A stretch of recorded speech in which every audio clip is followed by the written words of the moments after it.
মূলত কথা হলো যে ভাই তুই বাসর ঘর করলি ওইটাও ঠিক আছে, সমস্যা নেই, তো ছেলে একদিন পর বিয়ে করবে, তুই বাসর ঘর করলি।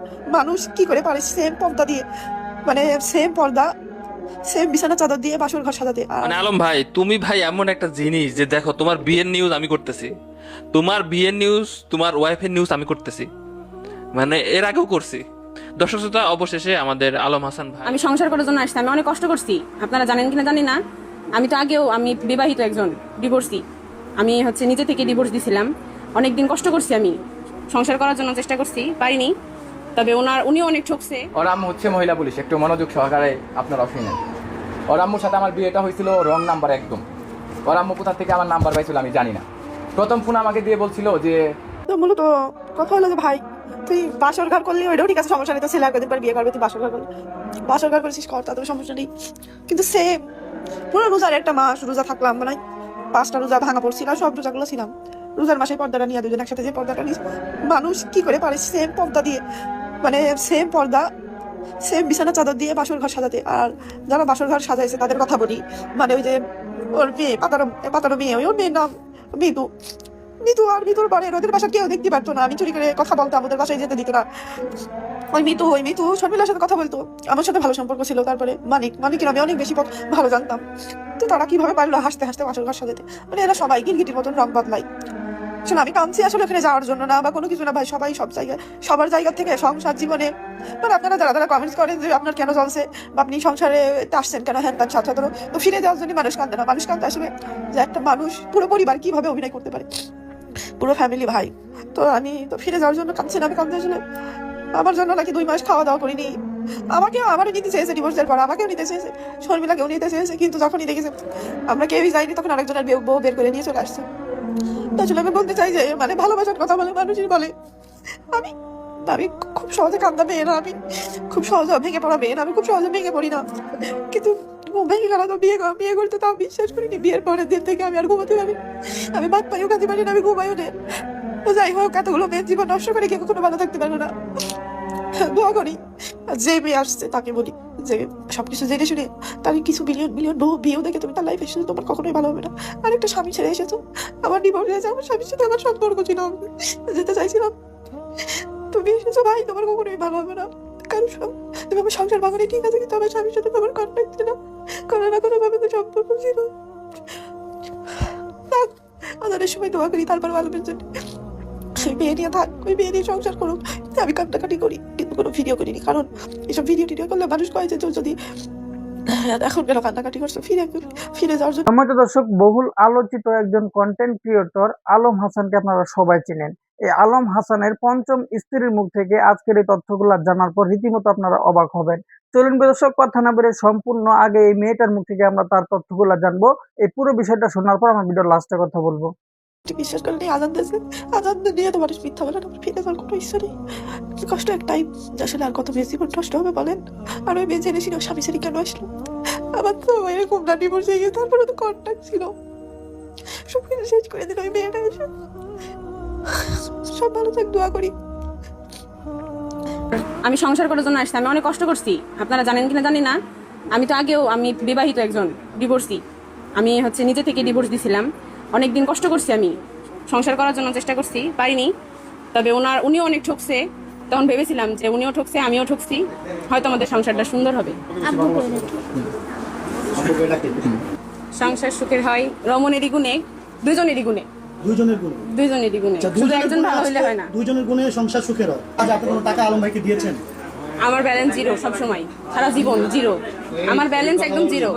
ওনার যে ব্যালেন্সটা ছিল, ওনার হয়তো আল্লাহর রহমতে আগে আরো বেশি ছিল, কিন্তু এখন যে অ্যামাউন্টটা ছিল, ওনাকে আমি বরং বলছি যে আপনি টাকাটা নষ্ট করেন না, জীবন অনেক টাকা নষ্ট করছেন, আর নষ্ট করার দরকার নাই। এই দোকানের প্ল্যানটা আমারই, যে এক সাইডে কসমেটিক্স দিব, এক সাইডে মেয়েদের এনাদার সবকিছু থাকবে। তারপরে উনি মানে ভেবেচিন্তে এটাতে নিজের টাকাটা দিচ্ছে। ওনার টাকায় আমার কোনো কিছুই নাই, আমি ওনার হাতে একদম, ওনার হাতটা ধরছি একদম শূন্য হাতে। আমার ব্যালেন্স একদম জিরো সারা জীবনই। এখনো কোনো টাকা পয়সা দেন নাই? না। আচ্ছা, খালি দোকানের পরামর্শ দিয়েছেন? হ্যাঁ। এই দোকানের মালিক কে এখন? আমার স্বামী। আমরা সবাই, আমি, আমার ছেলে, আমার স্বামী, আমরা সবাই। দোকানে আপনি বসবেন? সেটা এখনো ভেবেচিন্তে দেখিনি। যদি তেমন হয়, আপনার ভাই তো অনেক ব্যস্ত থাকবে, এখন ব্যবসা আছে, আরো যদি উনি যদি ভিডিওতে থাকে, কন্টেন্ট ক্রিয়েটর যেহেতু, যদি এগুলো করতে থাকে তাহলে আস্তে আস্তে হয়তো আমি দোকানে আসতে পারি মাঝে মধ্যে। মাঝে মধ্যে হ্যাঁ, continue আর বলবেন। উনি তো মনে করেন মানে এগুলা বুঝে না, শুধু আমরা মেয়েরাই বুঝি। আমি যেহেতু একটু বুঝি, উনি এখনো বুঝে না, ওনার একটু সময় লাগবে, 1 মাস 1.5 মাস সময় লাগবে, তখন উনি রেগুলার থাকবে, আমি আর থাকবো না। এখন হয়তো মাঝে মধ্যে আমি আসতে পারি আর কি। আচ্ছা, এই যে নেহালের সাথে আপনার মানে বন্ডিংটা কিরকম? একটু এদিকে আসো তো, বাবা আম্মুর কাছে যাও। তুমি একটু আগে বলেছিলা যে আম্মু তোমাকে অনেক আদর করে, স্নেহ করে, একটু বলো তো আব্বু। কাও কাও তোমার কি করে ডাকে কাও দেখি। যে তোমার কোন আম্মু তোমাকে বেশি ভালোবাসছে সেটা বলো। এই আম্মু না, তোমার আম্মু কিন্তু তোমার দিছে কপালে দিছে না, তুমি দিছো, ধন্যবাদ।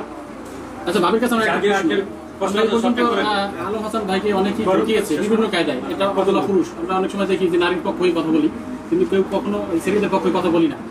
আপনি কতদিন থাকতে চাচ্ছেন? মানে অনেকেই তো বলে দীর্ঘদিন থাকবো, আজীবন থাকবো, এর আগে বলেছে। এই মানুষটাকে অবলা পেয়ে আবার কবে চলে যাবেন আমরা জানতে চাই। এটা বলার মতো কোনো কথা না। আমার রিজিক যতদিন আছে, আমাদের রিজিক আর হায়াত মতের কথা তো বলা যায় না। তবে আমার মাইনাসে মাইনাস প্লাস, মাইনাস প্লাস মানে ইকুয়াল একদম। অঙ্ক করছি আমরা। যাই হোক, তো এই মানুষটাকে তো হ্যাঁ বলেন ভাই। মানে আলম ভাই, তুমি ভাই এমন একটা জিনিস যে দেখো, তোমার বিয়ের নিউজ আমি করতেছি, তোমার বিয়ের নিউজ, তোমার ওয়াইফের নিউজ আমি করতেছি, মানে এর আগেও করছি। দর্শক শ্রোতা, অবশেষে আমাদের আলম হাসান ভাই বিয়ে করেছেন এবং তার ওয়াইফের ছবি পাশে দেখতে পাচ্ছেন। আলম ভাই আমার পরিচিত, দেখা সাক্ষাৎ হয় মাঝে মধ্যে, কুশলাদি হয় আর কি। তো তাকে শুভকামনা জানানোর জন্য মূলত এই ভিডিওটা বানানো। আর আরেকটা বিষয় হচ্ছে, আপনারা পাবলিক অনেক দুষ্ট, অনেক পাবলিকই আমাকে বলেছে এর আগের বিভিন্ন ভিডিওতে যে ভাই এতদিন আপনার তো আলম হাসান মনে করেছি, চেহারায় নাকি অনেক মিল পায়।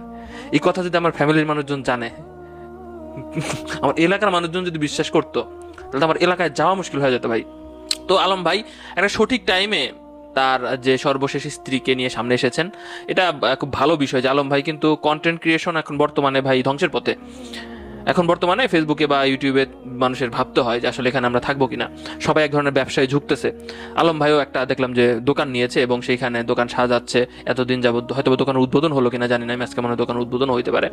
তো সেইখানে তার ওয়াইফ আসছে এবং বলল যে তার ওয়াইফও উনি ডিভোর্সি, প্রথম সংসার করার অনেক চেষ্টা করেছে। এদিকে আলম ভাইয়েরও অনেক ব্যাপার স্যাপার আছে, মুক্তা, শর্মিলা, কারোর কাছে কিন্তু তিনি ফেরত গেলেন না, শর্মিলার কাছেও তিনি ফেরত গেলেন না, তিনি বিয়ে করলেন।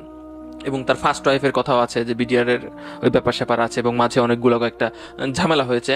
তো ভাই মোট কথা সংসার করেন, এই দোয়া করার জন্য আবারও বলছি যে ভিডিও বানাচ্ছিলাম যে পাবলিক অনেকে আপনার জীবনের সম্পর্কে জানতে আগ্রহী এবং আপনার এলাকায় আসলে এলাকার মানুষগুলো হয়তোবা অনেক ভাগ্যবান না, অনেক বিয়ের দাওয়াত খায়। তো যাই হোক, সবার জন্য শুভকামনা থাকলো, আলম ভাইয়ের সনাতন সংসার খুব ভালোভাবে হোক, শুভকামনা জানাইলাম আলম ভাই। তবে এইবার একটু আড়ালে রাখেন, ক্যামেরায় আনার দরকার নাই। তার আপনার ওয়াইফও বলতে স্যার এখন ক্যামেরায় এসে লাভও নাই, দোকানে ব্যবসা বাণিজ্য নিয়ে একটু ব্যস্ত থাকেন, যতই মিডিয়াতে আনবেন তত গ্যাঞ্জাম, নিজের পারিবারিক বিষয়গুলা নিজে একটু ভিতরে রাখেন, জনগণকে জানালেই জনগণ জানবে, আর বেশি জানালেই আপনার এলাকায় থাকা দেখা গেল একসময় মুশকিল হয়ে যাবে। কারণ আপনার চরিত্রে যেমন দাগ পড়েছে অলরেডি সামাজিক যোগাযোগ মাধ্যম বিভিন্ন জায়গায়, চাই যে এই মেয়েটাকে অনেকটা ভালোবেসে সংসার করে আপনি দেখিয়ে দেন যে না এটাই লাস্ট।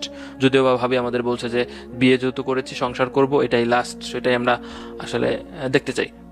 শুভকামনা থাকলো। দর্শক, আশা করি ভিডিওগুলো সম্পূর্ণ দেখেছেন। এই ভিডিও দর্শক, বহুল আলোচিত এই কন্টেন্ট ক্রিয়েটর আলম হাসান একে একে 5টা বিয়ে করলেন, কিন্তু একটা সংসারও তার টিকলো না। কেন? যে বিষয়গুলা নিয়ে তার পঞ্চম স্ত্রীর মুখ থেকে আলম হাসানকে নিয়ে কিছু গুরুত্বপূর্ণ তথ্য পেলেন। সম্পূর্ণ আজকের এই ভিডিওটি দেখার পর নিশ্চয়ই আপনাদের বুঝতে বাকি নাই বর্তমানে এই আলম হাসান কেমন মানুষ। তো দর্শক, সম্পূর্ণ এই তথ্যগুলো নিয়ে আপনাদের মূল মন্তব্য জানাবেন। প্রতিনিয়ত এমন ভাইরাল ব্রেকিং নিউজগুলো আপনাদের মধ্যে তুলে ধরার চেষ্টা করি। এমন নিউজগুলো পেতে অবশ্যই বিডি টপ নিউজ এই চ্যানেলটি সাবস্ক্রাইব করে আমাদের সঙ্গেই থাকবেন এবং কি ভিডিওটি বেশি বেশি শেয়ার করে মানুষকে ছড়িয়ে দিবেন। আজকে এই পর্যন্তই, পরবর্তী ভিডিও দেখার আমন্ত্রণ রইল।